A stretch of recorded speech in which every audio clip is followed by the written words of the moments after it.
essa guerra indireta ela já existia. Ela foi aumentando um pouco com a presença do Irã na Síria. Depois da guerra civil na Síria, causada pela Primavera Árabe, o Irã entra na Síria para ajudar o Assad. E aí o Irã começa a ter bases ali na Síria. E aí os ataques, então, de Israel não são só ataques pontuais, mas começam a ser ataques a lugares físicos, né? Território. Não do Irã, território na Síria. Mas aí são estoques de armas, depósitos, carregamento de arma. E aí isso sobe mais um pouco o tom, que é, vamos matar então os líderes, comandantes da Guarda Revolucionária, das Forças Quds, que é o braço da Guarda Revolucionária iraniano, vão matar esses caras porque eles estão armando contra Israel. E aí Israel faz esse ataque.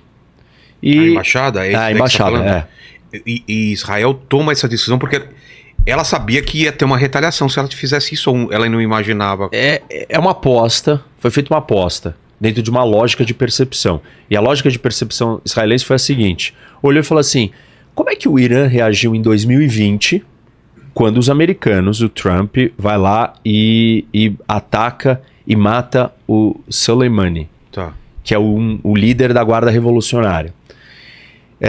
Qual foi a resposta do Irã? Nada. Tipo, uma resposta patética, uma piada. Ele vira e fala assim, eu vou atacar não sei aonde. Avisou onde ele ia atacar, mandou um míssil, não aconteceu nada, ninguém morreu, não serviu para nada. Então Israel olhou para isso e falou assim, quando a coisa fica mais séria, o Irã não tem coragem de responder diretamente. E por quê? Porque o Irã não tem capacidade de um confronto direto. O Irã não é uma potência militar preparada para um confronto direto contra Israel e os Estados Unidos. Um confronto contra Israel é um confronto contra os Estados Unidos. Claro. Porque é um país gigante, é um país muito grande, mais de 80 milhões de pessoas, contra Israel, que é um país pequeno. Então, dependendo do nível desse conflito, os Estados Unidos entraria. E o Irã sabe disso.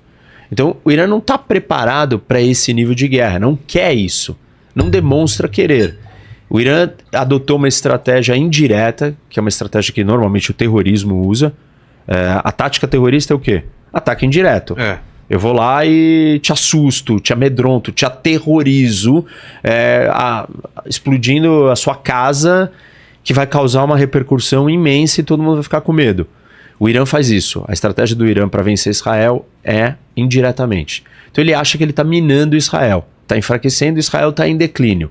O ataque do Hamas, 7 de outubro, é um exemplo de que Israel estaria ficando mais fraca e perdendo legitimidade. A resposta israelense vai tocar nisso também. Então o Irã entende que estava dando certo.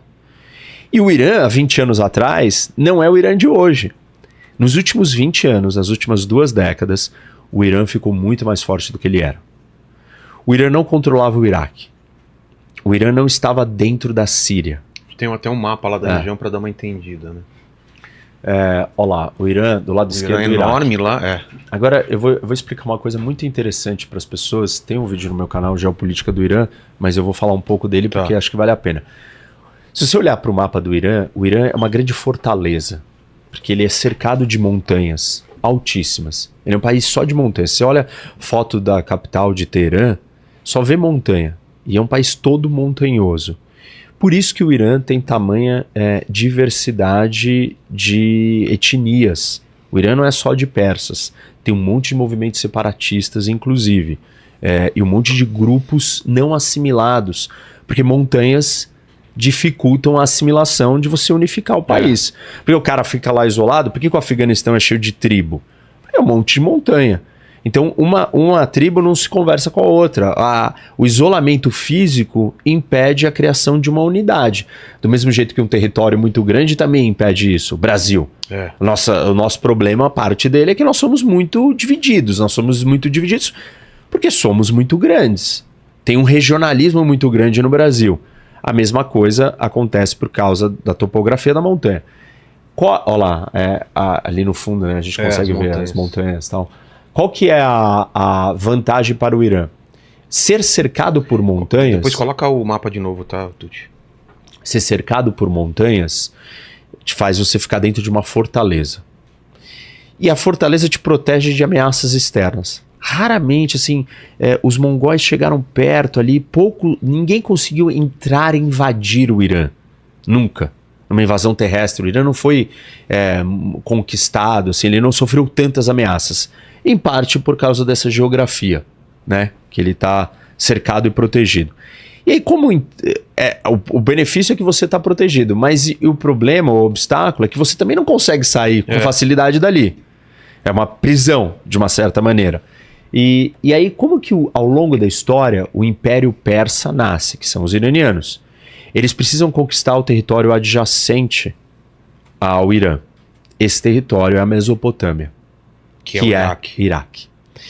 Quando o Irã conquista o Iraque, aí ele se torna um império. Porque aí ele consegue projetar força e colocar as suas tropas já num palco, numa plataforma que está para fora. E ali ele consegue então acessar o resto da região inteira. O que acontece? Quando o Irã perde o controle do Iraque, ele se fecha.